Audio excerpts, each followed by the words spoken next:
Forever. Dog. Warning! The following podcast may contain un-PC dinosaurs, windjammers that can't jam in the wind, and emotionally charged berry goo. Rachel Bloom introduces a cavalcade of her favorite old-school rides from Knott's Berry Farm on podcast The Ride.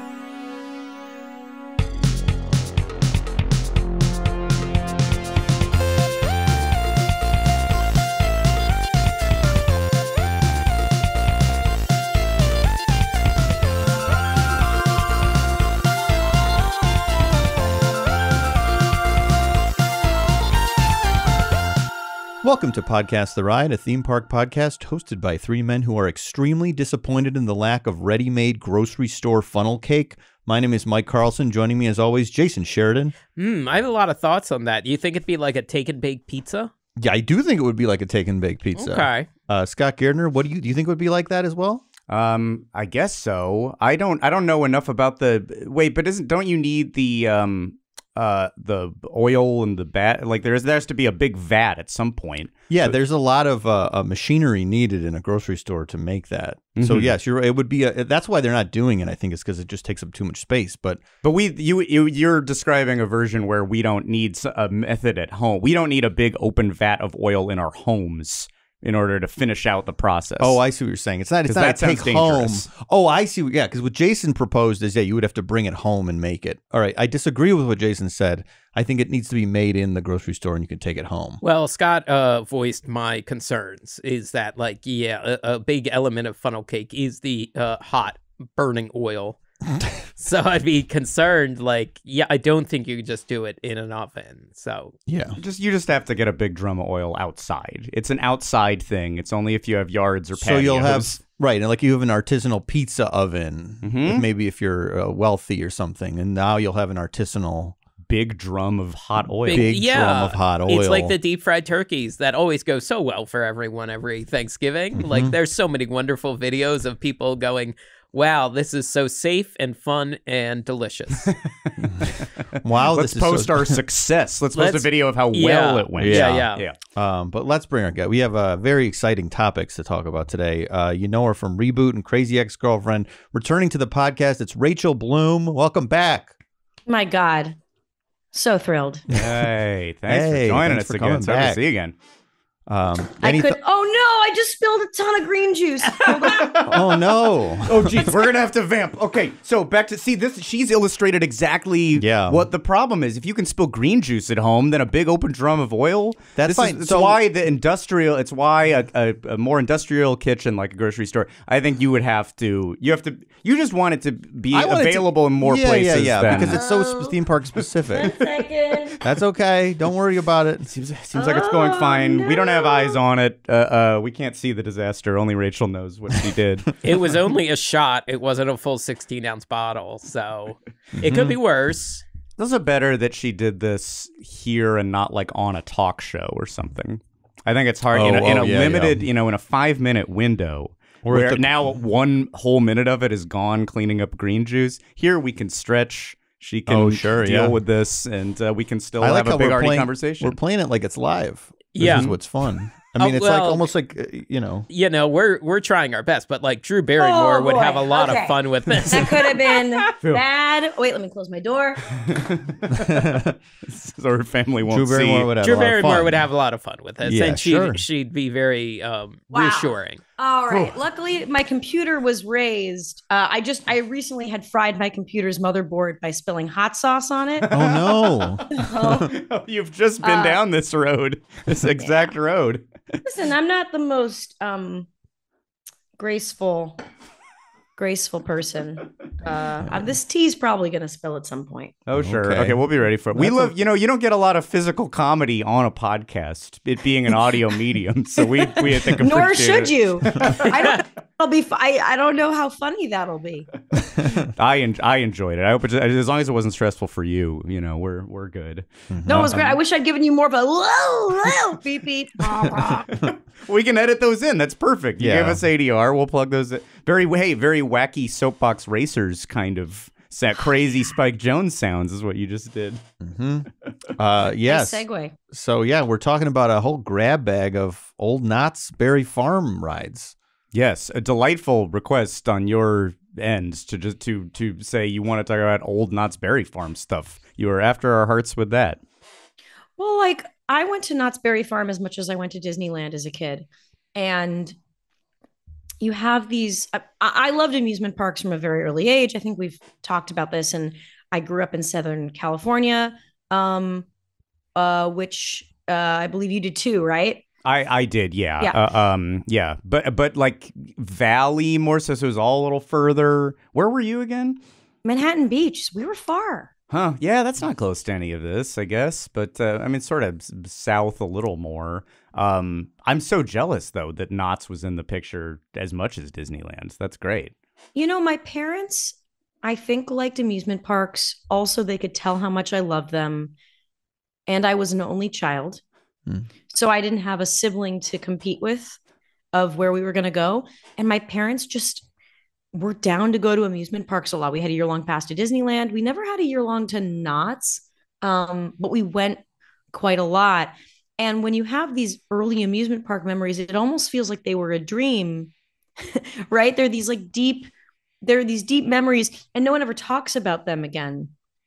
And especially with the thing like a place like Knott's, Disneyland has so much more of a history, lore and a fan base around it. But because Knott's is local, very few people are talking about it. Like I went to Knott's, I'd forgotten that the Tampico Tumbler closed, which is one of the rides I listed I wanted to talk about.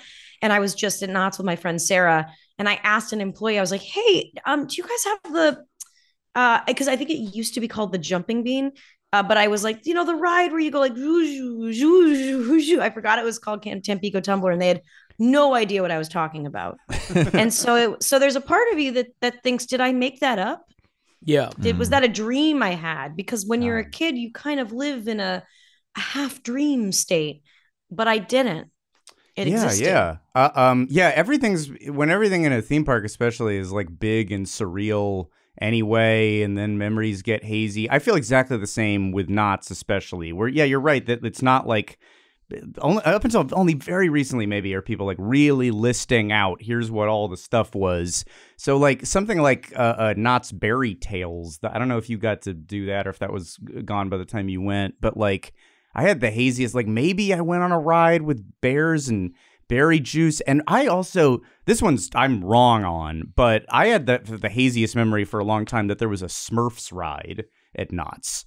And there is a Smurfs ride in the world, but it might be in Dorney Park. It's across the country, and I don't think I went there, but who knows? I sort of like these like hazy, scary, am I making up this ride or was this a dream? It's kind of fun. Yeah, there was one at King's Dominion a long time ago. Maybe I went. Wow. Maybe like even before the Paramount ownership. Okay. Huh. But your memory was you went on it, Scott? I have the vaguest memory of Smurfs, and I remember that they were below me. I remember like as if they were working in a mine. But am I just conflating that with the mine ride? But I don't think I would have confused Smurfs with realistic ash covered like mine workers like you see in that scary Knott's mine ride. Weird, huh? This is where you start to get into Mandela effect shit. Mm-hmm. And there are things I remember that my parents maybe don't, and so then if I bring it up and they don't remember, I feel crazy. That happened directly with Berenstain Bears when the whole realization happened on about how Berenstain was spelled. I have distinct memories of my father making jokes that the Berenstain Bears were Jewish because it looked like it could be Berenstein. That's why I remember it was EIN, and I called my parents a couple years ago and I said, "How do you spell Berenstain Bears?" And they said STAIN. Wow. And I said, You're not my parents. I've been switched. I'm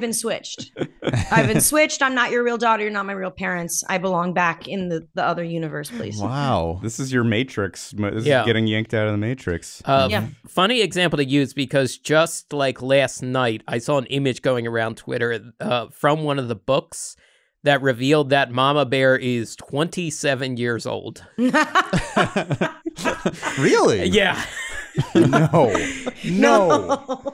This is, as a child, if you'd asked me as a child, I would have guessed 54, 62, just off hat alone. Look, bears used to age differently back in the day when these characters were created. So, oh my. Wow, 27. That's a revelation. 27. Oh, that hat is just so unsexy. It's the hat does a lot of the work in the aging. Look, she looks terrific. Don't get me wrong, but that hat is wild. Yeah, I mean, bears age pretty well, Yeah. Bears don't crack. Sure. They say in the bear community. They sleep a lot of the year too. But she's got to style herself better to de-age. Well, she's constantly wearing like clothes that she's going to bed. I feel like it looks like she's always going to sleep. That's the thing. She's depressed. Yeah. She needs. They didn't have antidepressants in that world, I guess. Yeah, that's too bad. I read my mom's. Somehow I was allowed to read my mom's teenage diary at one point. And she said, for mom's, it's mom's birthday, and my brothers and I just got her some potato chips and a pillow because all she does is eat and sleep. Oh my goodness! And I'm like, grandma was clinically depressed. Wow. Not something to be mocked, like and needled with mean gifts. This wow, what a different time. No, different time or just my family continuously.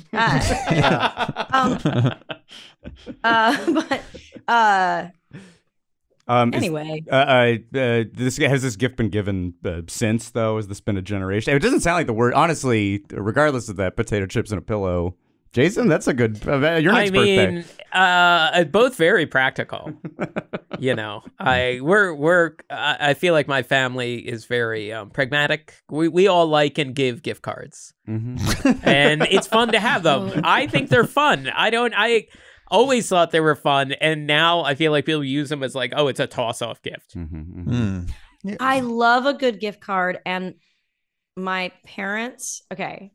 My parents are and have always been huge fans of Barnes & Noble. And whenever I had a gift to give someone in high school, my mom would say, well, if you buy a Barnes & Noble gift card, you can pay for it on our account and we'll get points and you'll get a discount.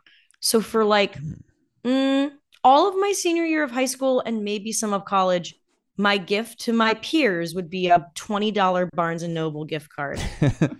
And, worst case, they can go get coffee, they can get a tchotchke, or no one was ever unhappy about it. That was great. Yeah. When my parents would ask, like, for extended so-and-so wants to get you a gift, is there anything? I'm like, well, Borders or Barnes & Noble, it's always fun to go there with gift cards. Borders. Maybe I'll go to Barnes & Noble and buy up a bunch of gift cards, and that's just my gift from now on. And I'm like, it's also a little bit of a go fuck yourself, but I kind of like it. Yeah. They could get a Funko Pop now, Oh, that's one of the many stores that's converted to the Funko economy. Yeah, that's probably one of the main things they sell there now. It's Starbucks coffee and Funko Pops of like J.J. Abrams or something. Yeah. Which I've seen in the store. I'm saying that from experience. You're not just being flippant. Yeah. No, I'm not being flippant. I've seen a J.J. Abrams Funko Pop in a Barnes & Noble. Makes sense. Got to stay personality he is. Yeah. Imagine if you have a toy of him, all the adventures he could go on. Sure. And that Funko Pop saw you as well, because big glasses. What? J.J. Abrams, he has those big glasses. Oh, like he saw me because he saw you back. All right. I guess so. I guess. All right. Are you I'll let it saying pass. that the only people who can see at all are people with glasses? Are you saying toys can see humans if they have big glasses? Well, I see different level. I see through your skin to your ligament. We say the truth. So, those glasses wearers. So glasses can show. Glasses show toys humans. I guess is really what I'm getting from you. Yeah. Okay. I don't know. We have another episode to unpack. Foggy sentence. We have to unpack what Jason said later. Oh my God. I think. Can I ask before we dive into Knott stuff? Can I ask the parent question? Because you have a daughter now, correct? Oh yeah. Oh yeah. Oh yeah. Are you theme parking it up with the? Are you on the other end of that now? Are you indoctrinating her? The best indoctrination. I am, and I wasn't forcing it, but we brought her to Disneyland. So she's 3, and she's been 3 times already, which These is are a my lot. stats exactly. We fit it in 3 times before he turned 3, so he was free. 3 free. Okay, so you get it. Yeah. First time she was like, I was like, how is she liking this? And then the second time was when she was like, oh yeah, no, this is on. And then, so we went for her birthday, and she loves it. And I think what's interesting is seeing her, the way she reacts to rides, really taking me back to how I used to react to rides. That you kind of instantly fall in love with them. It's like you instantly fall in love with them. So when she went on the Astro Orbiter at Disneyland, we had to ride it for 4 times. Wow. Oh, cool. And I thought it would be too fast for her, but she glimpsed it across the park and she said, I want to go that. And I said, okay, it's fast and it's high. And she loved it. Wow. She insisted on going all the time. And the first time she went on it, she closed her eyes. She got a little scared, but then she wanted to go on it again and again and again. You're always on. I guess what I'm saying is it reminded me how is it when you go to amusement parks as a kid, you're always on that tipping point between exhilaration and fear. Yeah. And that's what's exciting. The fear is what's exciting. So we took her on Mickey and Minnie's Runaway Railroad. Is it Runaway Railway or Runaway Railroad? Railway. That is a Runaway Railway is okay. Twister, yeah. Really separates the men from the Ian McKellens. We took her on that, and she closed. There were some parts she loved. The Daisy Duck teaching dance class. She loves Daisy Duck. She was obsessed with. And then there's a part where a mallet look like it's going to smash you. She got very scared, and she came off the ride saying, "I didn't like that." But then the next day, she just wanted to watch YouTube videos of that ride.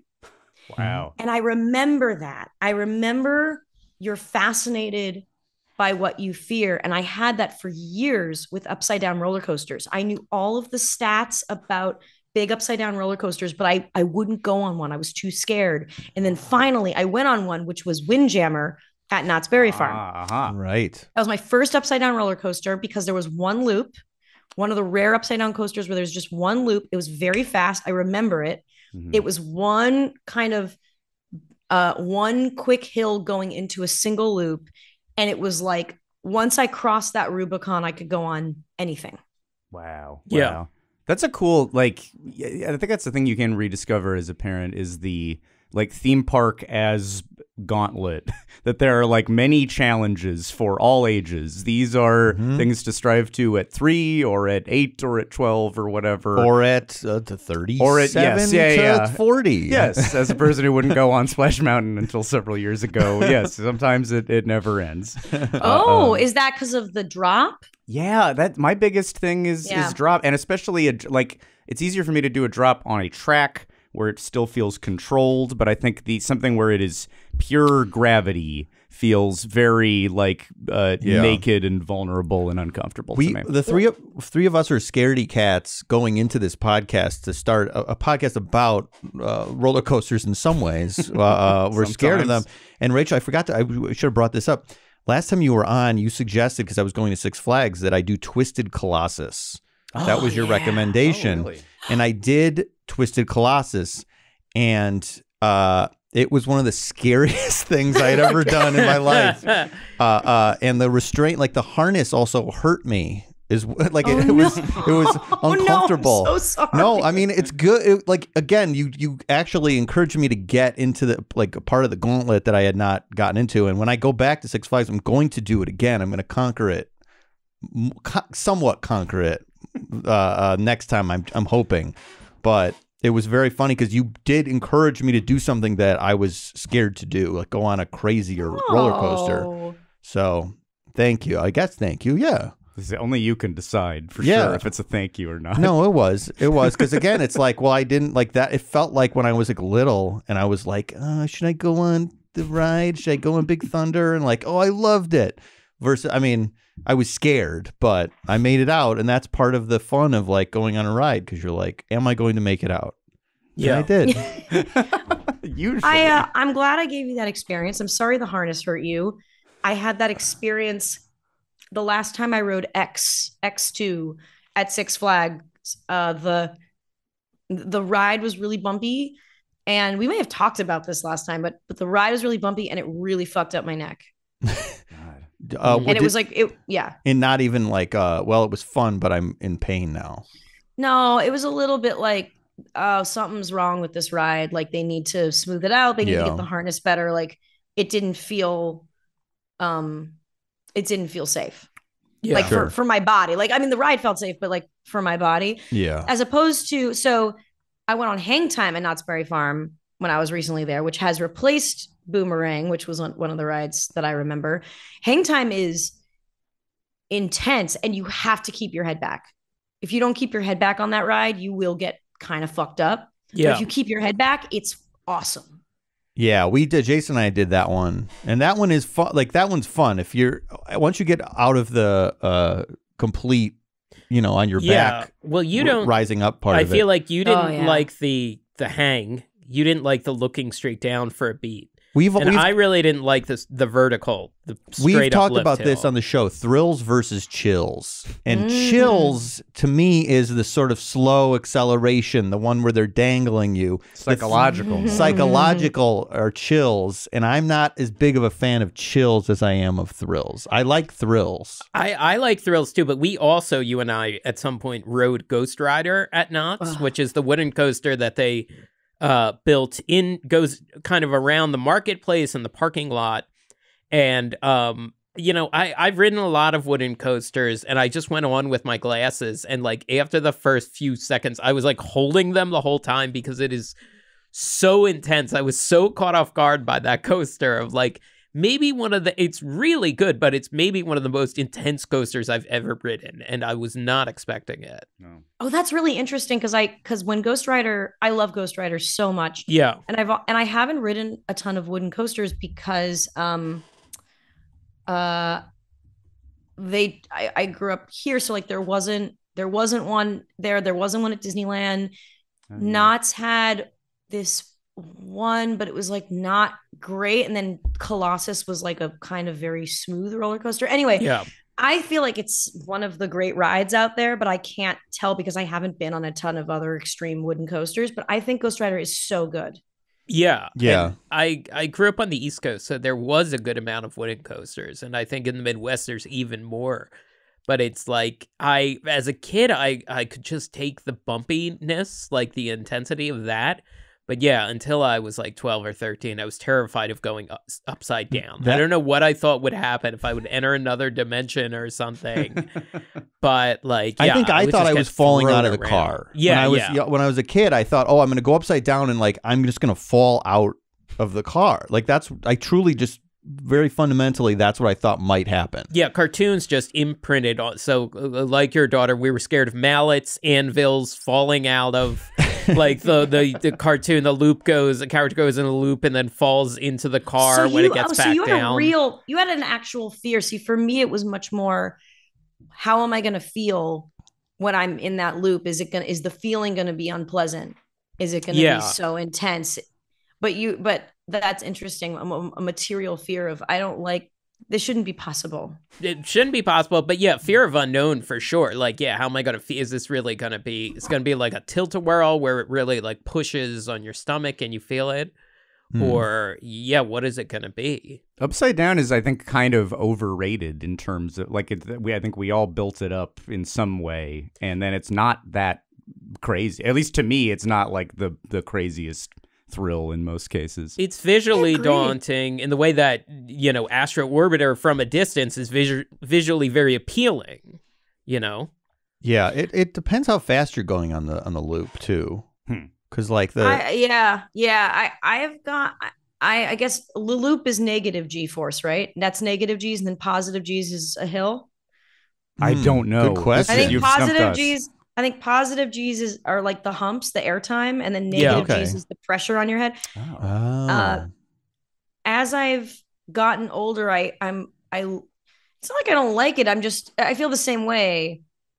It's fun, but it's not necessarily the most intense part of the ride. Like a good hill going into a steep turn is just arguably just as kind of thrilling and intense as a ride with many, many loops. That's something that I'm reaching now is I'm not necessarily afraid to go on any rides, but I feel my body starting to feel the weight of these coasters in a way. I could go to Knott Six Flags in high school and be fine. And now I have to eat a big breakfast. I have to be eating throughout the day. I need to have a stomach that is not hungry, otherwise I'll get nauseous. I need protein in my body, and I need to space out going on roller coasters. I can't go on them. I have to pace it because otherwise I will get nauseous, and that never happened before. And I'm glad that I can still go on coasters, but my pacing has slowed down. Like if I were to go to Cedar Point, which is still one of my dreams, I would have to make it, I think, a multi-day journey. Like I wouldn't try to cram all those coasters in one day because my body can't do it. Yeah, that makes sense. I've had this thought like, oh, I'm going to have to like train or keep in shape in some ways so I can go on the rides of the future. Because I do want to, because there's going to be cool rides when I'm 70 years old, and I want to be able to do it. So I have to be in some shape. My neck has to be not like cramping up. I have to figure out how to. I don't know if it's just doing more yoga. I'm not sure what diet you got to think about too. Sure, every facet of it. It's a little more astronaut for everybody. We need to. We're all kind of astronauts as we enter our 40s or astronaut shape 30s. Well, and at 5'1", if I'm not careful, like my head will just ping pong ball on those shoulder restraints, and like I can kind of tell the upkeep quality of a coaster on how much that's happening. Sometimes I get off and go like, this is going to get refurbished. I may have gotten a slight concussion.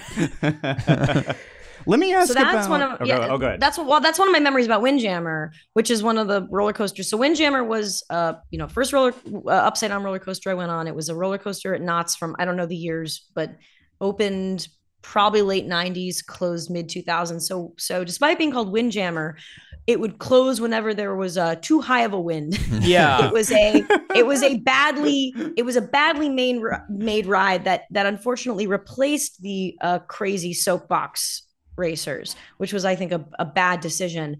And I do have a memory the first time I rode it of coming off of the loop, my head bouncing against a shoulder restraint. Luckily they'd really padded it because I think they knew it was going to happen, but even then I was like, oh, this is weird. Jeez. Not even 3 years this seems like the rarest. I didn't know this story at all, that it was seemingly notoriously bad and resulted in a lot of lawsuits that kind of ruined the company. I think Knott's did not end up winning the lawsuit, but it destroyed the reputation of the company that built it, who also built the New York roller coaster, which from what I've heard, I haven't been on it, from what I've heard from people who have, that should be enough to destroy a company's reputation on its own. That sounds like a terrible roller. Has anybody done it here?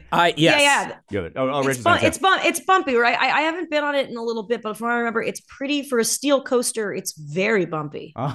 It's pretty bumpy. The company was called Togo International. It's a big Japanese company, and they started an international subsidiary, and their main projects were Windjammer and like New York. And that subsidiary pretty quickly closed. And now there is a different company that updated the track and ride cars on New York. I don't know that it's any better. Okay. But they just divorced even from, like, if they need new parts, they don't even talk to this place. Because I don't think this division exists anymore. Yeah, this is a thing that happens sometimes. Like Disney got in this with one of their maybe Primeval World or one of Triceratops, something in Animal Kingdom. Wow. Where it's like, oh, this ride is closed a lot in recent years because the company that built it doesn't exist anymore. So getting replacement parts is near impossible. Oh, jeez, weird. And you went, Scott, you didn't go on this, right? What, on Windjammer? No, this was two. No. And it was at what? So I was in like sort of middle school to early high school. This was a very scaredy cat time for me. So no. Windjammer Surf Racers. So in theory, this is supposed to be a racing ride, but it seems like the racing was never really committed to, or they did not launch the two cars at the same time, so you weren't really racing. I do remember watching the cars, and it was like you'd ride in these blocks of cars. It wasn't even like a I think that's part of the reason it was closed. It was like only kind of one car. It was that I remember watching these two cars going around the loops at the same time, and it was very cool. But I think that's maybe the reason it was shut down, is because you didn't have the heft of a long ride car. You just had this one little thing, and it made why is it when you have on a Crazy Mouse coaster, why are the drops more intense when you're in just like a one, you know what I'm saying? Like a one ride car, as opposed to a smooth long thing. There's something about that though, where you feel it's like good, as opposed to like, meow. Yes, those are awful to me. I'm still not a fan of that. Yeah, I don't know. Yeah, the less you have with you, I guess, the less of a train you're in. So much of that for me is psychological. Yeah, for some reason, I feel very comfortable when there's a long line of people. A bunch of friends are on the ride with me in my mind, and I'm like, well, nothing's going to happen to all of these people. It's about like I don't think safety it and is. numbers. I'm saying for me specifically. Sure. But yeah. No, there's something movement though. I'm sure there's something in physics that explains why things are kind of more intense. It's closer to what I was saying about Splash Mountain, that you're, for me, where you're in a little log and not the safety of a big long train. Well, it just feels crazier to me. Goofy's Sky School, which is this like the scariest ride at Disney for me. That sensation of almost going off the track. And it's because you're in a little tiny car. Yeah. And it's like, I know that's, the idea is that like they're making you think you're about to fly off the track, but that's by far the scariest ride for me at Disney. And Windjammer also had a loop in it. So the Wild Mouse loop combination, not really done very often, maybe only this. And that's interesting, yeah. Then it didn't work very well on top of that. So yeah, and it seemed like you would get a concussion on it.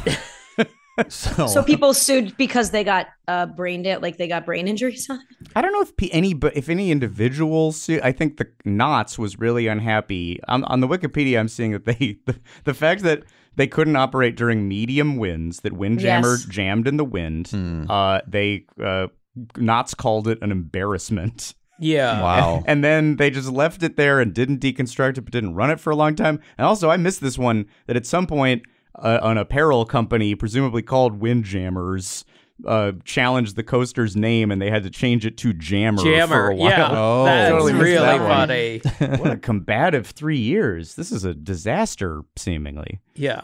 Yeah, it's I'm just looking at the pictures of it. It's just, it seems like it could have been fun. I don't know why.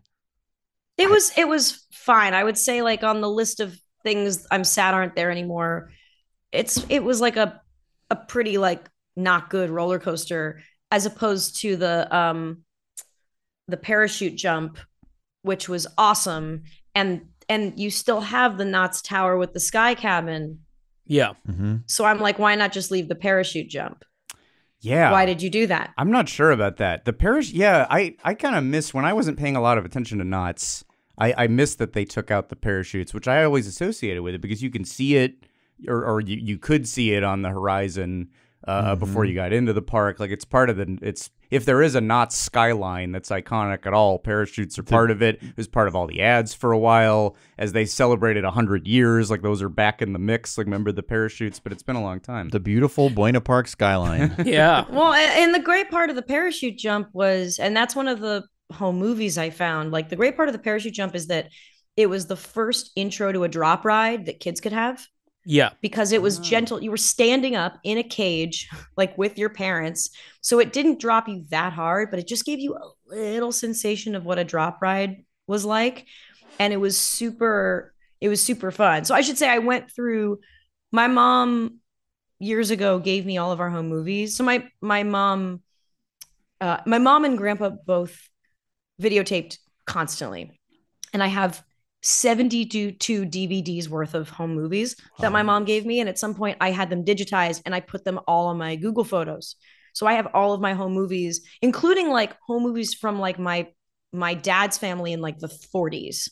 Wow. God, this is I have so them rare. all. It's awesome. So then Google has like a really cool, I mean, it's spying on me, but like a really cool thing where I can just put in amusement park and it'll show me any photo or video that I've had at amusement park. So I was able to find home movies at Knott's, and one of the ones we have is a parachute jump, and like, yeah, it's awesome.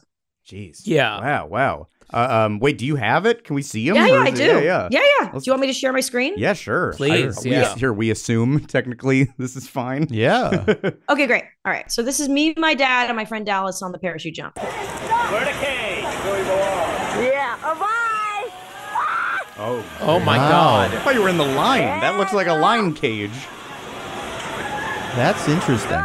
You're standing up. Yeah. That's really weird. What an odd ride mechanism. Oh, It's like it's kind of like you're in a shark cage and they pull it up into the air. the opposite of a shark. Just Yeah. goes the other direction. And they're coming down. Wow. Wow.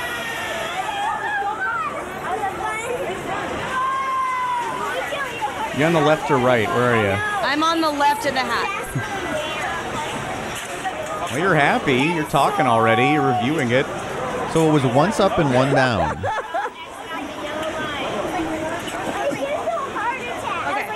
Two big visors, rainbow visors. So, big visors in my family. Also, we are wearing I don't know if you noticed, we're all wearing matching sweatshirts except for my friend, because we'd recently gone to San Francisco, and we did a thing where you could sit on a dinosaur and look like you were all riding a dinosaur, and we got that photo put on a sweatshirt, which I feel like people don't do as much now, getting a photo on a sweatshirt, considering how many photos we take. All of our clothes, when you think about it, could be photos. It's true. But we don't why don't we do that anymore? Yeah, that's weird, because I feel like Uniqlo or H&M like often will sell just like a baggy sweatshirt with just a square or rectangular photo on it. But we're not opting for it at the tourist like a specialized. stops. Yeah. Because you see at Disney, like the people have like maybe special sweatshirts, but it usually just says like grandma's turning 75 or something. Yeah. Like it'll be a custom made sweatshirt, but it won't be like photos. But that was a thing. Was this just my family? My parents No. because my parents have numerous sweatshirts of me as a kid on them, and they'll wear them to shows of mine. Oh, really? Oh, That's really? very Yeah. cute. Yeah. It's great. very funny, and I feel like I should start doing that. Like maybe I should get a sweatshirt of my husband that says like "my pudding" and just wear it around. I think why so. Yeah, not? for sure. You should Yeah. do that. He'd be proud, yes. That's great. Sure. That parachute ride, I feel like I would have worn my parents out. Like they would have been like, all right, it's your turn to go on he wants to do it again. But Well, as an adult, yeah. looking at it, I'm like, this is a little terrifying. Getting dropped in this little cage. Yeah, standing? I would have. Standing, I yeah. remember the idea. I remember my parents suggesting that we do it. And just no, and like no, hey, what? No, I look at you, just get in a cage and then it drops you. It's not funny. Stop suggesting that. Like, Yeah. even them badgering me, I'm like, this is not one of these things that'll be funny. That I'm overreacting. I'm shutting this down. Which Wow. probably they just made fun of me more. Right. This was a hazy memory that came back thinking about these parachute. Just a cage. That doesn't seem. I need something to hold on to. This is why I've The bars of the cage. I guess so. Oh, but that sounds. Then they're just rattling. That's not safe. I'd want to go to the was ground scary. also. Yeah, it probably wasn't safe, but it'd been around since like the 70s. It was the symbol of Knott's Berry Farm. Mhm. Yeah. Yeah. And it's a thing we like, two rides that are kind of intertwined, like the sky cabin and the parachutes. Like, Yeah. there was an original like concept art for Disneyland in the 90s that the Indiana Jones ride would be a temple that the Jungle Cruise boat would be changed to go through, and that just two rides going in between each other is so fun. Oh, I love that. And it's so rare. Yeah. You have the Disneyland Railroad that gives you a brief glimpse of Splash Mountain. Mhm. The People Mover used to give you a brief glimpse of Space Mountain. Mhm. Yeah. And Star Tours. Yes, and Uh-huh. Skyway used to go through Matterhorn, so a lot of them are Eustas. yeah, that A lot of was- them are Yeah. gone. Yeah. The Skyway is because they still have that in Disney World, right? No, No. it's gone for a It's while. gone Oh. everywhere. Yep. So I Very thought they sad. took it out of Disneyland because people kept opening the doors and and jumping out and getting injured. But why did they take it out? The Sky Cabin was awesome. I think the liability on both of those were a nightmare. There was a guy who like jumped out or fell out and ended up in a tree. Yeah. It wasn't the only reason, but I don't think it helped. Sky jump, I don't know, like you know, not to bring everybody down. There was a suicide on Sky Jump. The first death at Knott's in 1983 on Halloween night, even. But it ran for a long time after that, so that wasn't why. It's actually kind of crazy that they just like, well, what do we do, gang? Put our heads together, not adjust it in any way in the wake of the suicide. Nope, still a cage, still good, no restraints. When you think about it, is the most like, yes, that is the most suicidable ride. Probably because the ever. cage, yes, is a shark cage with the top open, essentially. You just got one jump and then you're set. Nothing holding you in there. No belts, nothing. And someone had climbed, in the last few years, someone climbed to the top of the Sky Cabin. Yes. And then just hung out there, and then eventually, you know, they got him. Or was that the other one? Was that Supreme Scream? And is that the correct name? Oh, I don't know. That would be to climb to the top. I mean, to climb to the top of any of these would be dangerous, but Supreme Scream. Oh, I guess though, you're never against. If you could climb the tower, the Supreme Scream cars are never flush up against the pole. So I guess you'd be fine. Yeah. That's so high. That would be so scary. One of these for sure. It did happen recently, and the guy got down safely. You know what? Somehow. I don't know if there's enough time to put a stunt into the new Mission Impossible Dead Reckoning, but a Tom Cruise stunt off of this thing would be really exciting. Oh, sure. Think? It's very high. Well, and getting to see him, you know, go to that's one sequence that we've never seen in a Mission Impossible is a big run amok in an amusement park sequence. I think we'd all like to see Ethan Hunt do that. Yeah, no, we would. I don't think they've done that on Fast and Furious either. Oh, that's true. That's a good point too. It's like a car riding in the roller coaster track. Oh, wow. Oh, it's on the on the track. They have to perfectly steer to the contours. Ooh, that's great. Yeah, because it also, if like it's Twisted Colossus has two tracks, like maybe one is the roller coaster and then one is the car, and like they have to get somebody on the roller coaster, so like they're trying to jump from the car to the actual roller coaster car. That'd be or because roller coaster tracks are much more narrow than cars. But if it's a racing coaster, you have two wheels on one track, two wheels on the other track, and the roller coaster is right behind you. And if you don't stay fast enough, that roller coaster is going to demolish your car. Right. Whoa. Yeah, that's so good you have too. you have to drive faster than gravity to stay ahead of that. I guess that's what I'm saying. Which is a big. that seems like a challenge that Toretto and the gang, Dom, if anybody was going to do it, could do it. Yeah. Dom and the family, yeah, sure. As long as with the power of family behind them. With the power of family behind them, it does more seem powerful than gravity. It does seem like one of the comedy like that Ludacris would get up to in those. He does all the gags and stuff. I believe the ended up ones? in space. Ended up in an old car with a jet engine strapped to it in space in the last one. Really? Oh, okay, great. Yeah. So yeah, roller coaster is possible. These. Yeah. What have we missed about? Oh, you know what? Iconic thing as part of the Sky Jump Tower, which is still there, but the big Knott's K. That's an old school Knott's thing, which they replaced. It's now an LED K, so it can flash all these different colors. And we were all there for the opening of the new K.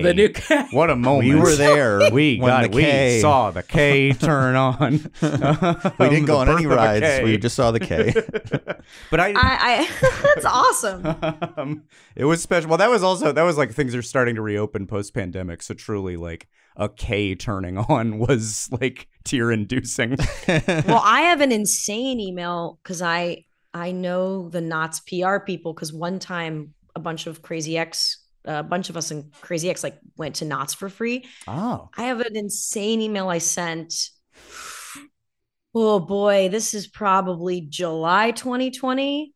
So my daughter's 3-4 months old. It's thick of the pandemic. I had a very traumatic March 2020. I gave birth. My friend died of COVID a week after she was born. I had a rough go.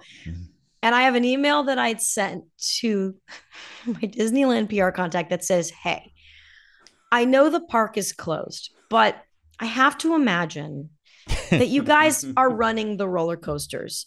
Is there any way I can just sit on a ride while you're running a roller coaster? I haven't been on a roller coaster because I was pregnant. I haven't been on a roller coaster in almost 2 years. I'm having a rough time. Can I please just sit on a ride? And then I'll go. And I said, I'll pay you. I'll pay you. Like, and I'm not going to go around the park. I don't expect food. I don't expect a bathroom, and she got back. She's like, I'll check with my contacts. I don't think that will be possible. And it's a crazy thing to ask, but you miss 100% of the shots you don't take. Yeah, it literally never hurts to ask. The worst thing is they get a little mad and then probably forget about it. But also, maybe you made their day. Maybe that was like, you're not going to believe what happened to me today. I got to tell you this story. Yeah, and it makes sense, right? You have to run the coasters. Right. Yeah. They're there. They're all somewhere. There. You have to keep them from being rusty. Can I just just sneak onto it? Sure. Yeah. And they're making $0 as it stands. Like, right. I will pay you full amusement park admission just to be on one ride one time. Yeah. Well, I was the one who was assigned the duty of like a 2020 early summer pandemic. Me and my girlfriend put in an order. They had opened the Knott's chicken dinner restaurant for pickup. I remember that. And we went down, and it was so surreal to like, there was only like 10 cars in the parking lot, and half of them were workers. And I was like, I have to walk under the roller coaster to get, like, I hadn't been in a park. I hadn't seen a roller coaster. I hadn't used a public bathroom in months. And it was just so bizarre. And they were just like, yeah, the public bathroom's open. And it was just the cleanest thing I had ever seen. But it was just so bizarre to be standing there holding our dog underneath Ghost Rider and no one's around. And it's like perfectly quiet. Mm-hmm. Wow. Just being near, just let me touch a roller coaster. I hug a roller coaster? It was please? at that point. It's like, well, the pie and the chicken will keep. I think we can walk around. And Jason had been emailing them every day. Can I please have a chicken? Please, please. And finally, they opened it up. A chicken while touching a roller coaster. I don't even like it that much. White meat is so dry so often, but I'll take it. It got so sad. All those things. Did you ever go to any of the things where it's like, okay, we are opening Disneyland, but not restaurants or stores. You can just be in there. Nothing is open. There is nothing to do, and it is cold, but you can go. Like, I went to one thing like that. That was I think it made me feel worse actually than. But I wanted to. I was curious if it would make me feel better. Yeah, we drove a car through Six Flags during Christmas time. Oh. They had opened up. Wow. That was the thing in 2020. You could drive your car through Six Flags, and they would have like, I don't know, lights. There would be some lights. The light shows were pretty good, and then there'd be some people dancing, and then at the very end, like a sad Daffy and Bugs. Well, yeah, but I didn't wave at you. You said you saw Bugs at the end, and I didn't. Bugs was on a break, and I was like, well, there was no finale, and then we just left. Although we did get a hunk of fudge on the way in. We got complimentary fudge on the way in, which was nice. Fudge delivered to your car. You could snack on fudge. You're in a mask, they're in a mask. Like a hazmat suit hands you fudge. Yeah. That's where we were at not long ago. Yes, yeah. I remember it well. Did you do any of the, like, what do you have, or maybe you couldn't get out with young baby at the time, but did you have any, like, well, this is a sad attempt at trying to get theme park fun? I did a drive-through drag show. Okay. Oh, that's sat in our cars and watched a big drag stage. That was fun. I did a Cinespia drive-through with Death Becomes Her. That was very fun. Oh, that's fun. That was it. We were really really careful with the newborn. Yet we still got COVID in late December, in December 2020, because my husband had an eye infection and he had to go to the eye doctor, and he wore an N95 Jeez. But he got COVID from there. So we all got it anyway. We are so cautious. We are, I mean, we're on the more careful side of people, and we have had COVID more than anyone we know. Oh my God. Jeez. It's like because you're more cautious. I don't know. Weird it's just reverse bad karma. It's weird bad luck, but especially it was rough before we were vaccinated, but post-vaccination, it's, not as bad. Yeah, sure. Absolutely. Let me just make sure we get to more of the Knott stuff. I want to make sure we get a little time in for Wacky Soapbox Racers, because what a sad, we kind of went backwards here, but this problematic multi types of lawsuits. Windjammer coaster opens is gone in 3 years. This is the spot where now it's Accelerator, which is the one that's like a pretty fast launch. It's pink, and there's like one big loop one big tower is kind of the main facet of it. But this spot was first a motorcycle ride. It was called Motorcycle Chase until 1980, and then I guess it's a cursed spot because this was starting to be a problematic ride. Not in a cultural sense. It was the ride wasn't canceled. No, it was not. They didn't have that then. The motorcycle chase. Okay, yeah, I'm looking at pictures of it. Yes. This was you were basically up too high. Like, it was cool to sit on a motorcycle, but if this ride came to a sudden stop, you're really screwed. Like, you're barely hanging on. There was a problem with the center of gravity on the ride, but they wanted to keep the track, and they don't want to start from scratch. And a guy named Eddie Soto, later an Imagineer, realized, well, what if it's the same track, but you put everybody lower, and then maybe we can salvage this thing. And that was the core of it. But on top of that, he creates this experience that's this wacky, unique, singular cartoon world. This is like an auteur. Right? This is I really never. I knew this thing existed, but I never looked at it too hard until prepping for this. Boy, this ride seems great. And you got to do it? It was awesome. Wow. It was so fun. It was the perfect. I rode this when I was 5 or 6, so it was one of the few like family. I think the only family roller coaster Knott's had. It was great. And you see you're still kind of above the track, so it felt a little surreal. I loved it. Wow. It was awesome. It seems so fun. And in theory, okay, so the racing, which often doesn't work on a lot of rides and really didn't work on Windjammer, the idea with this is that it's kind of like a bobsled competition where if everybody works together and leans and uses their own center of gravity, that you maybe like, let's work together as a team in the soapbox here, and we can actually maybe shift our weight and win the race. I don't know how true it was, right? But it seems like people actually did try, and which is what a cool dimension for a ride, that maybe there is an actual competition that really works. It's not arbitrary.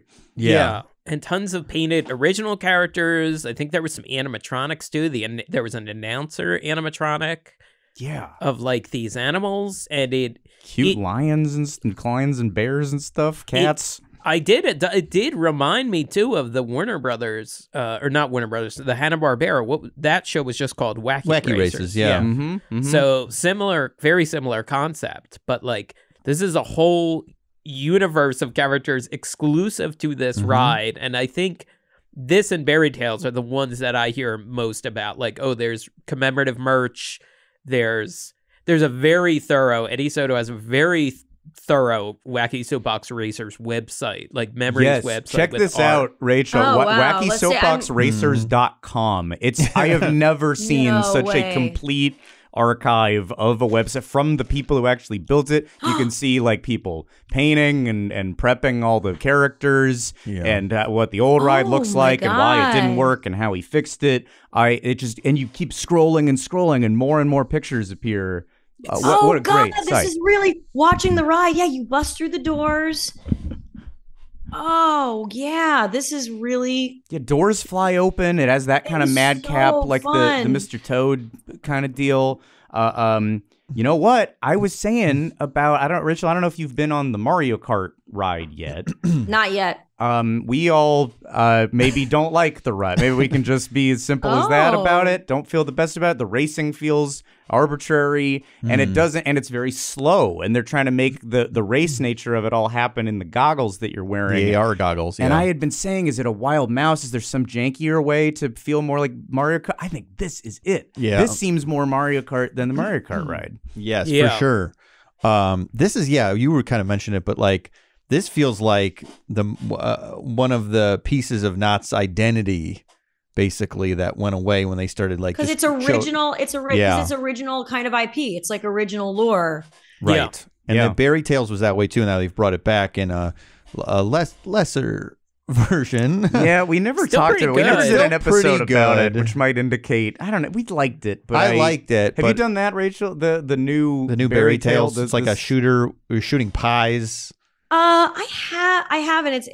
Maybe I have. If I have, it's very forgettable. Well, because that took the place of the dinosaur ride, and the dinosaur ride was awesome.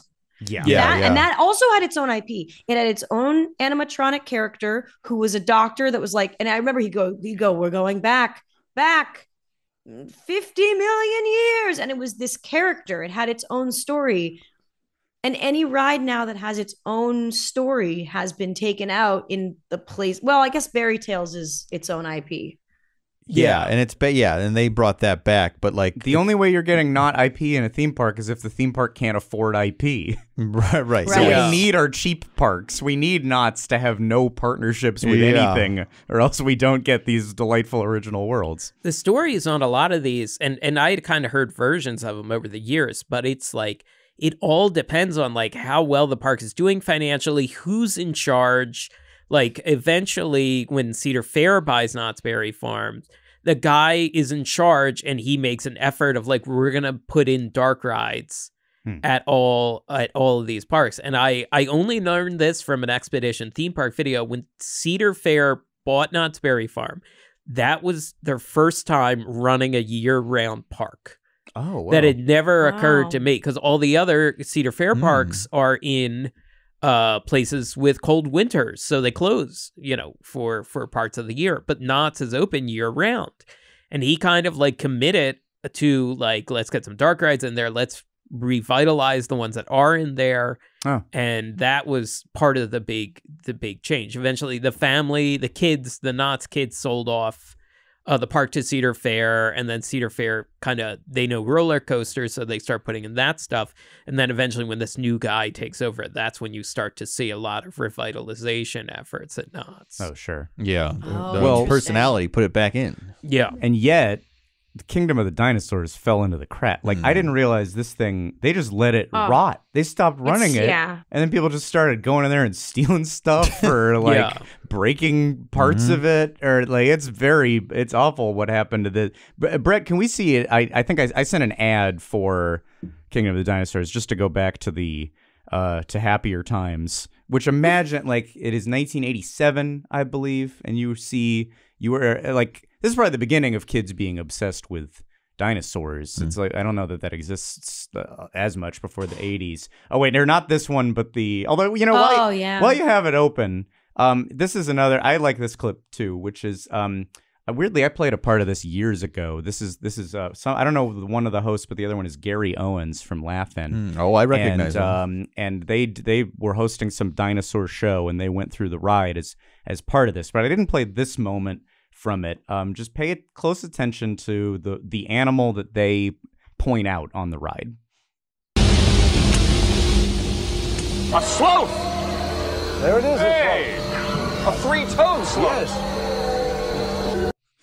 A sloth. A sloth? It's a sloth. Look. Oh, it is a sloth. Yeah, so it's a three-toed sloth. How do you get sloth? Is the guy just dumb, or do we not know at that point? Or is it not? Is that a newer animal? Is it mania at that point? Is it a regional thing? Like just a weird? I had never heard sloth. Oh, so it's a sloth. Pennsylvania thing. No, and you it's guys not. say sloth, but that's unusual because sloth is one of the 7 deadly sins, isn't it? Like That's right. Well, it's that's another why they want to word. differentiate it. Yeah. Oh, maybe he's like, yeah, he's very religious. He studies the sins, and he's like, surely it can't be sloth. That would not be a nice name for an animal. Is it like how we learned the planet's name was Uranus when we were kids, and then all of a sudden it was like Uranus was the way people were pronouncing it, and I suspect it's because we have to do I call something. bullshit on that. Yeah. it's Uranus. It's Uranus. It's Uranus. Yeah. Let's just deal Fuck with it. you. Give kids a little bit of fun. Let them play with the naughty word. That's a fun day in school when kids When you learn figure that that one. out. Yeah. I feel like I pretended for a while. I felt like, Sure. hey, Uranus. Ha ha ha, I get it. I you did didn't know not it, yeah. get it. I didn't know what Uranus was. Yeah. Here's the on a cleaner, on a more wholesome note. Here's this. This commercial ad. is wild. Yeah. Over 60 million years ago, the most ferocious creatures the world has ever known mysteriously disappeared.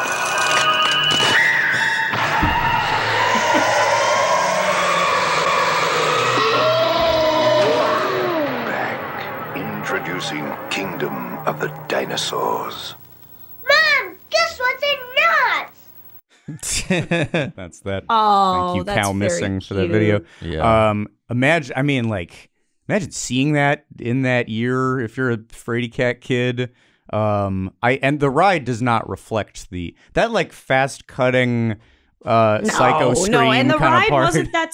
The ride was.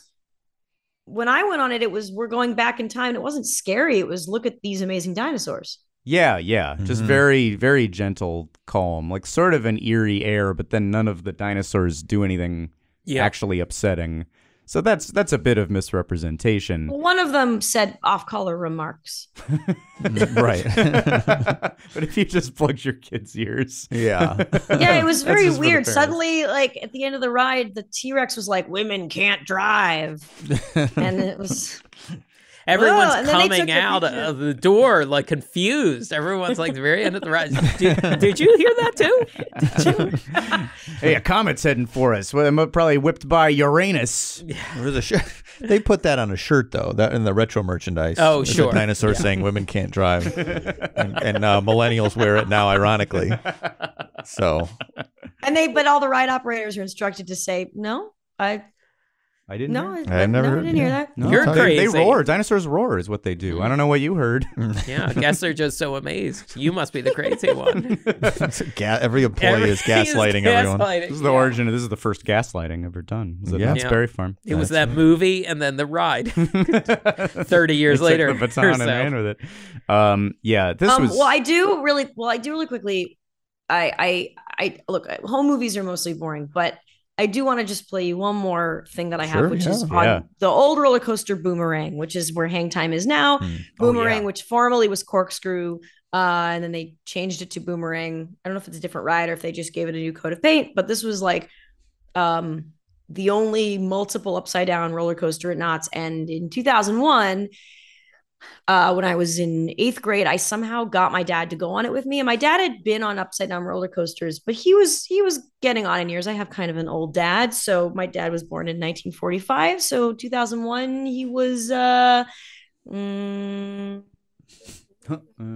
was in his 50s. He was late 50s.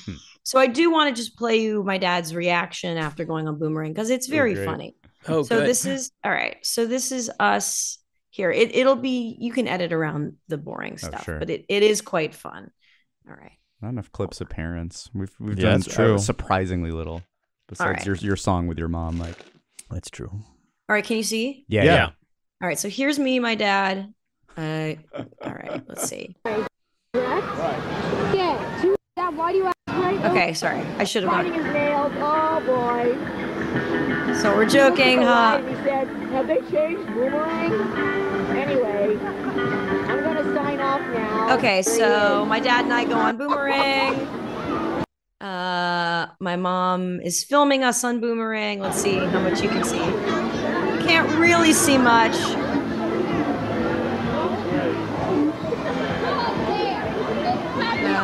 Where are we? All right, there's our car. Oh my God. I don't know.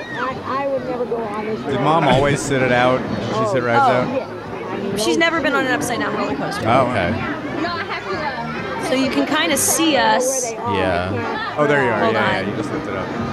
We're right. Oh my god. Oh, we're right there. Middle now? Yeah. Oh my god. Good Well, commentary. Rachel and Alan are on this boomerang ride, and I don't know where they are, but I don't know. I don't know what they're doing. I don't know. I don't know why they're doing it. I don't know. God. So anyway, we go on Boomerang. All right, you'll see our faces. We drop. There we are. It's a big slow lift back, and then it drops you, and then you do the thing, and then another, then you get stuck again, and then you go backwards. You can see them. There they are. Oh, shoot. Okay, so this is my dad getting off the ride. Is that him right there? Yeah, in the white shirt. Yeah.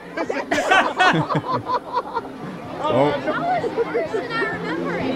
Okay. I think because there's... Out of the will. No, it was... Did you see me? Did you see me on the loop? So what do you say, Alan? How was it? No, you know why? It was worse than... Oh, wait, I'm trying to get his face. It was an experience that nobody really Get our needs. picture.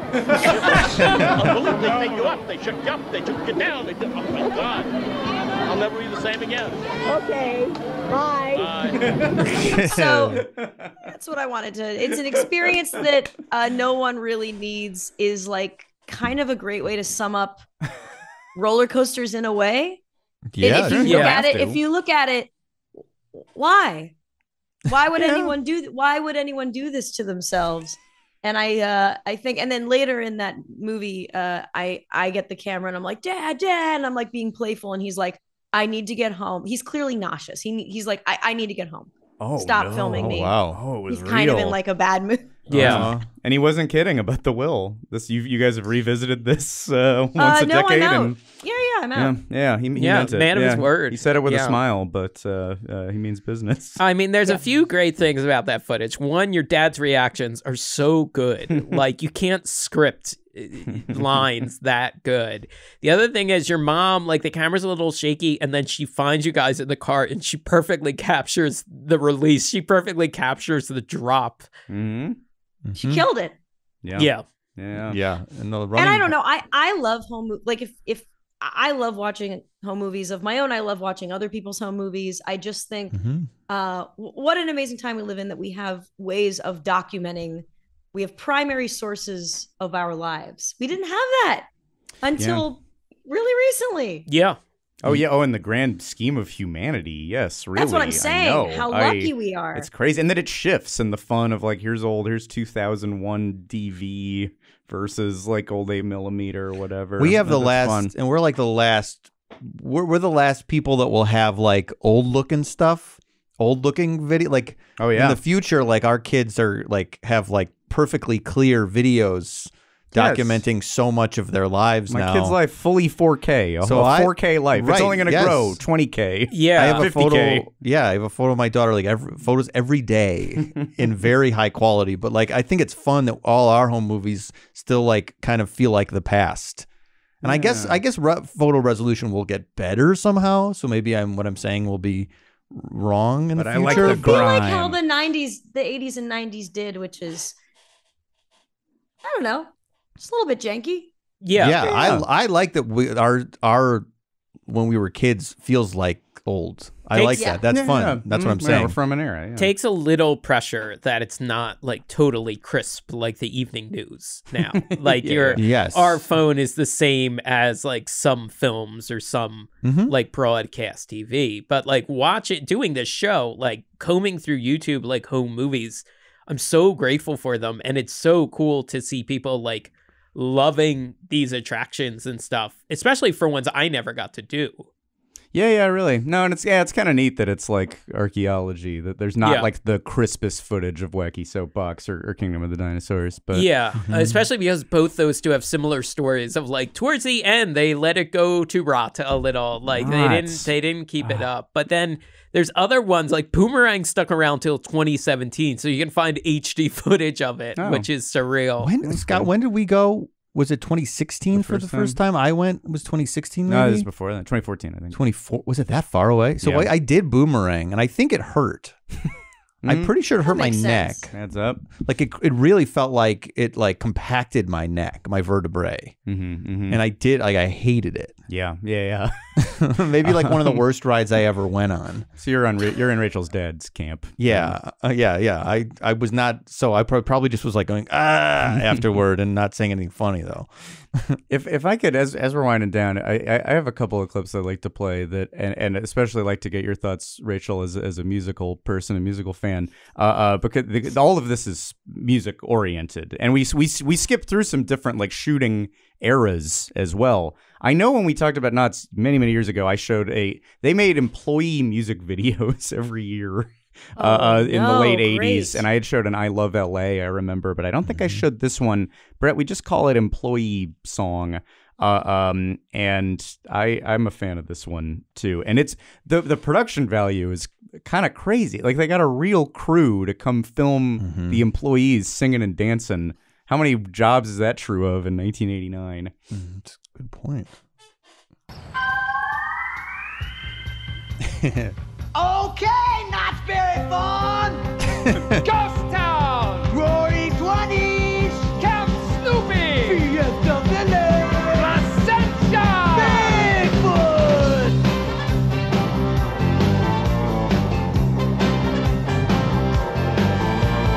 Crawling out around the park. Are you ready for a brand new beat? Summer's here and the time is right. Dancing in the street, dancing at the main gate, down that old school road, in Gasoline Alley. That's the bulk of it, I'd say. There'll be good times everywhere. Wow.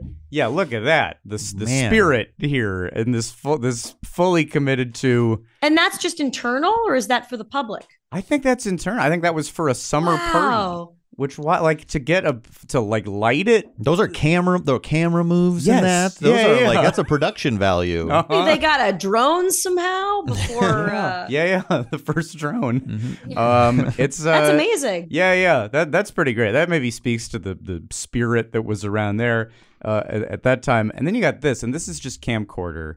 But do you know about the association over the years with Elvira at the Halloween events? Yes, I remember this. I've never looked into this too much. I know Doug Jones has said the Elvira show was so great, and I think she only recently stopped doing it. Yeah. But this is probably late 80s, I think. But Brett, if we could pull up the Elvira. And I'd heard that, and I don't know a lot about Elvira, to be honest. And this clip makes me like, okay, I need to dig in much further, because this is the most kick-ass looking thing ever.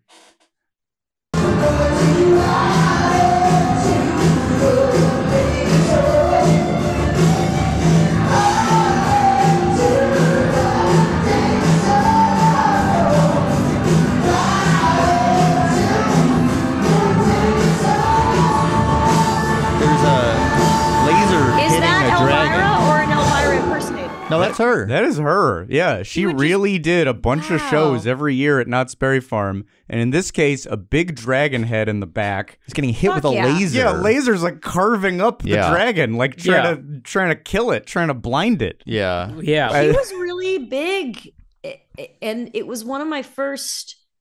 Like, she dressed with her boobs out, and she was sexy, and she was ubiquitous. I feel like she was everywhere. Yeah, and it was this thing where, like, as a kid, you're just exposed to this like really sexy woman, and everyone's like okay with it, and you're like, okay, yeah, I guess this it felt very adult, but coded adult. Sure, yeah. Well, and it's also like a Halloween thing, so you're like, well, she's dressed for the season.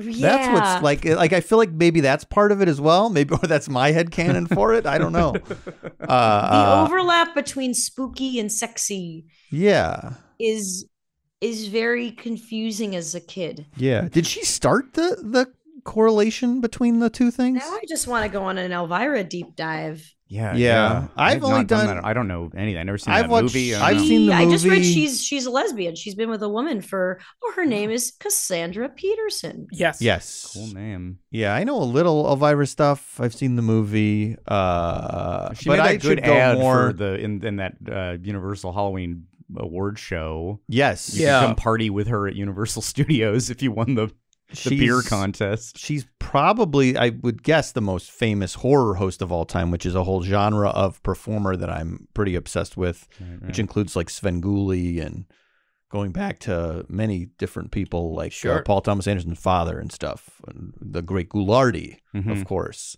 You have an hour ready to go. The hour is about to spill out of you.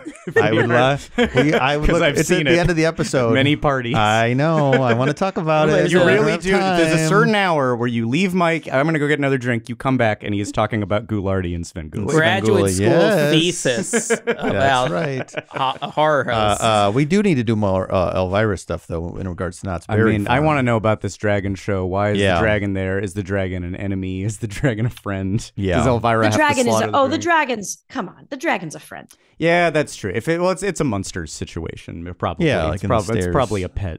One more thing, really quick, and this is I want to see if we all agree. This is I labeled this Knott's Earnest song, and I think you'll agree this is a good title. And I'm curious if this sums up everybody's feelings about the place, of which we're all pretty fond at this point. But boy, this song goes for it. This is from some documentary from 1984. I couldn't believe the heartfelt nature of this song about this theme park. But I think we might, I don't know, I think it might sum it all up for us. Can we play this, Brett? You and I must try.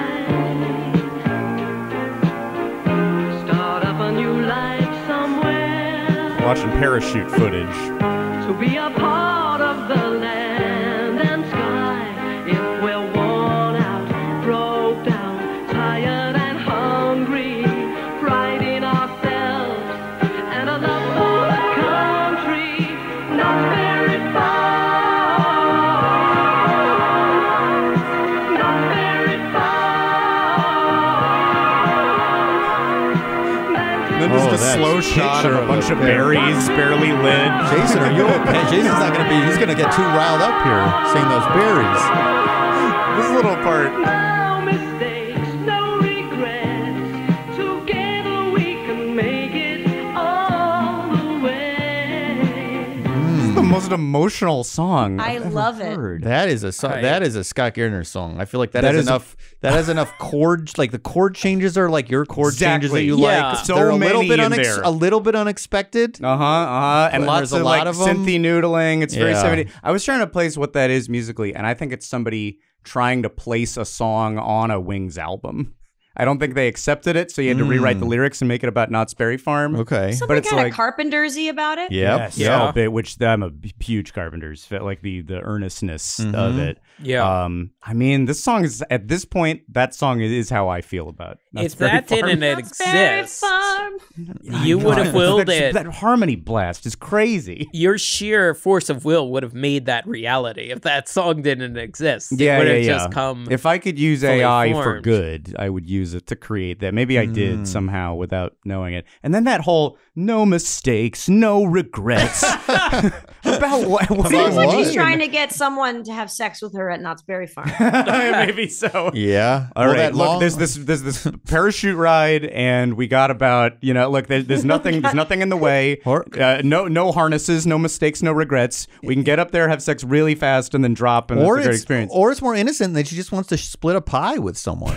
Yeah, maybe because there's that long shot of the pie in the. Oh, that close up! It looked very gruesome. It looked like innards. Yes, it was not the most appetizing. Surgery. Yeah, that's a pile of organs.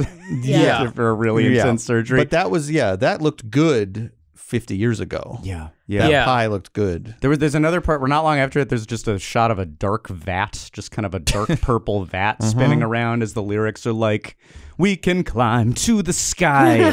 Anything is possible." There's another one about like, "We can build a home, buy a Model T. Start a new life, erase the old one, begin again." Were they trying to build a Celebration Florida, but just for living in Knott's Berry Farm? If so, wow, I'm in. I'm totally in. Yeah. Do they have enough land to create a little, or can they? But look, they've got some just kind of dirt lot where they do build into the park. parking. If you build into the parking lot, you could make it work. Or they could look, if that Rock and Brews in Buena Park ever goes out of business, that's a nice plot of land pretty close. How could it? Well, you're the right. The sound business plan provided by Gene Simmons. Yeah, sure. So no, it's unlikely. But that carousel footage, Rachel, earlier you were talking about like memories and like of these places and they feeling dreamlike. That carousel footage is seemed very dreamlike to me. Seemed very like a child's memory, kind of an askew angle, and you're kind of half remembering it. It's not totally in focus. Yeah. Beautiful. Yeah. It seemed like it was trying to hypnotize us so that she could cook us and eat us. I mean, that's always on the table, I look, after that song, I would have done whatever she wanted. Whatever's happening, I'm on board. Yeah. Oh, yeah. 1,000%. Yeah. That music that good. Yeah. She wants to kiss me, fine. If she wants to cook me, fine. Either way is fine. Kiss me or cook me, either way I'm yours. Let's go on the Soapbox Racers. Start a new life there. Might die too, whatever. It's all on the table. I'm good with it. It's the last decade where you could like burn your ID and then drive east or west until you ran out of gas and start a new life. I live here now. Yeah. Well, if that journey took you to Buena Park, then you're set. Anything closing, Rachel? I mean, the warm and fuzzy feeling, does that I assume it applies from your knots laden childhood. Oh, I'm literally gonna go on Etsy right after this and look for a bunch of vintage Knott's t-shirts to buy. Yeah, sure. Jeez, yes. Beautiful, wonderful, great. Glad to get you into that state. Rachel Bloom, you survived podcast The Ride. Thank you so much for joining us again. A great pile of stuff to get into. Exit through the gift shop. Anything you'd like to plug? No, I mean I'm doing a live show, so check my Instagram to see if it's in your city. Oh, great. Yeah. Oh, you're touring. Oh, wonderful. Yeah, a little bit, yeah. Oh, geez. Great. That's cool. Muppets Mayhem also? Are you in Muppets Mayhem? I'm literally in 3 seconds of that. Oh, okay. Oh, well, there's okay. Well, good. So there you go. Look for the 3 seconds. Hey, and thanks for everything on the writer's strike too. Thanks for being outspoken about this stuff. I watched the panel you did for the rap with Kate Cannon and other people, and just thanks for being outspoken about these things because they're important.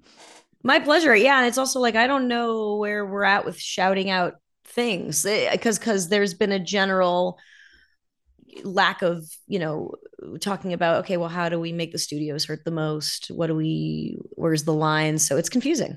Yes. Yeah. No, very much so. But as you talk about bizarre situations for writers that everybody finds themselves in, it makes everybody feel less crazy, I think, to pull these stories. Oh, good. I'm happy to help. So, yeah. I mean, the negotiating committee members can speak on it so much better.